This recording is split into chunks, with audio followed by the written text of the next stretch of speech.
আন্দোলনের পথে ওষুধ ব্যবসায়ীরা আপাতত আবার মুখ্যমন্ত্রীর দ্বারস্থ হবে Bengal chemist and druggist association.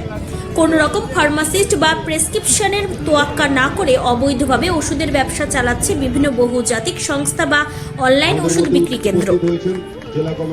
এই সমস্ত সংস্থা থেকে বেআইনিভাবে নেশার ওষুধ সহ অন্যান্য ড্রাগস বিক্রি করা হচ্ছে। দেশের বিভিন্ন আদালত এই বিষয়ে নিষেধাজ্ঞা জারি করলেও তার তোয়াক্কা করছে না এই সমস্ত ওষুধ ব্যবসায়ীরা। এইভাবে চলতে থাকলে এক বিরাট অংশের মানুষ প্রভাবিত হতে পারেন। বিষয়টি নিয়ে আবার মুখ্যমন্ত্রীর দ্বারস্থ হবে Bengal chemist and druggist association. এদিন সংগঠনের 104তম জন্মদিন পালন করতে গিয়ে ক্ষোভের সঙ্গে এই কথা জানালেন সংগঠনের জেলা সম্পাদক চন্দন মুখার্জি। এদিন দুপুরবেলা বিদ্রোহী মোড়ে কেক কেটে বিভিন্ন অনুষ্ঠানের মধ্যে দিয়ে পালন করা হয় সংগঠনের জন্মদিন। পরে কয়েকশো দুস্থ মানুষের হাতে তুলে দেওয়া হয় কম্বল। সংগঠনের ব্লক সম্পাদক গৌতম দাস বললেন, আমাদের সংগঠন শুধু ওষুধ ব্যবসায়ীদের স্বার্থ দেখে না, এছাড়াও বিভিন্ন সময় আর্ত মানুষের পাশে দাঁড়াই আমরা। সেই অনুযায়ী এদিন কয়েকশো মানুষের হাতে তুলে দেওয়া হচ্ছে কম্বল।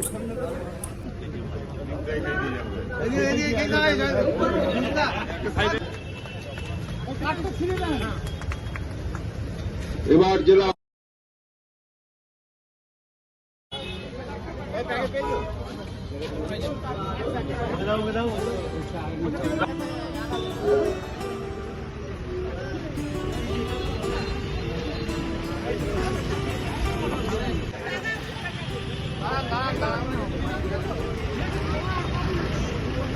এই যে প্রোগ্রামটা করছেন কি উদ্দেশ্যে, কাদেরকে নিয়ে, কাদের সংগঠনের তরফ থেকে, কত বছর পূর্তি হলো, কি উদ্যোগে কম্বল বিতরণ বা কতজনকে কম্বল দেওয়া হবে?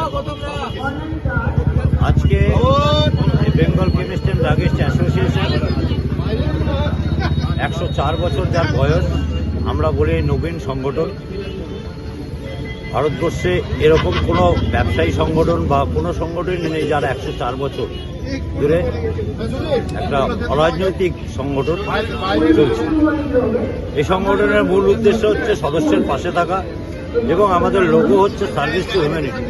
এই সার্ভিস টু হিউম্যানিটির জন্য আমরা প্রত্যেক বছর কোনো না কোনো সময় কোনো না কোনো জায়গায় আমরা গরিব মানুষের বা মানব সেবায় আমরা নিয়োজিত থাকি।